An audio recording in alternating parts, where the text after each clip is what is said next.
In ancient Egypt, a pharaoh ruled with an iron fist, issuing an edict that all newborn Hebrew males were to be killed in order to control the Hebrew population.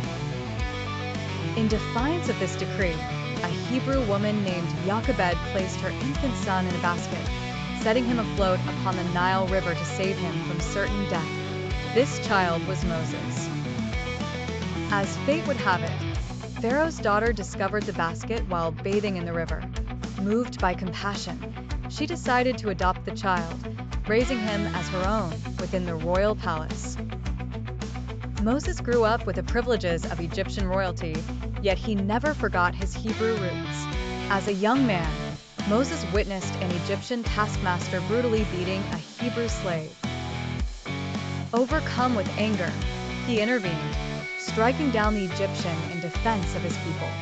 Fearing retribution, Moses fled Egypt, seeking refuge in a land called Midian. While in Midian, Moses took on the life of a shepherd. He married Zipporah, the daughter of a Midianite priest named Jethro, and lived a quiet life. Yet his destiny was far from being fulfilled. One day, while tending his flock on Mount Horeb, he encountered a miraculous sight, a bush burning with fire that was not consumed. From the bush spoke the voice of God. God commanded Moses to return to Egypt and lead the Hebrews out of slavery towards the promised land. Moses was hesitant, unsure of his ability to lead, but God reassured him. With his brother Aaron by his side, Moses returned to Egypt and demanded the Pharaoh to release the Hebrew people. The Pharaoh was obstinate, and thus began the infamous plagues of Egypt. First, the waters of the Nile turned to blood, then came hordes of frogs, followed by lice, then flies, and so on. There were 10 plagues in total, each one increasing in severity. The plagues culminated with the death of every firstborn in Egypt, a tragedy that finally broke Pharaoh's will.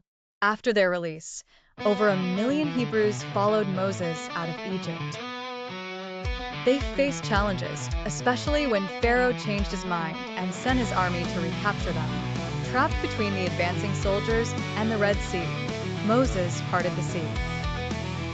Through God's power, the Hebrews crossed on dry land. When the Egyptians pursued, the waters returned, drowning Pharaoh's army. Though free from slavery, the Israelites wandered the desert. For 40 years, they endured hardships and battled doubts. On Mount Sinai, Moses received the 10 Commandments from God, laws that would guide the moral and spiritual life of the Hebrew people. Moses led the people with patience and faith, serving as an intermediary between them and God, teaching them laws, and ensuring their covenant with God was upheld. Near the end of his life, from Mount Nebo, Moses was granted a view of the promised land, Canaan, though he was not allowed to enter it. Moses died at the age of 120.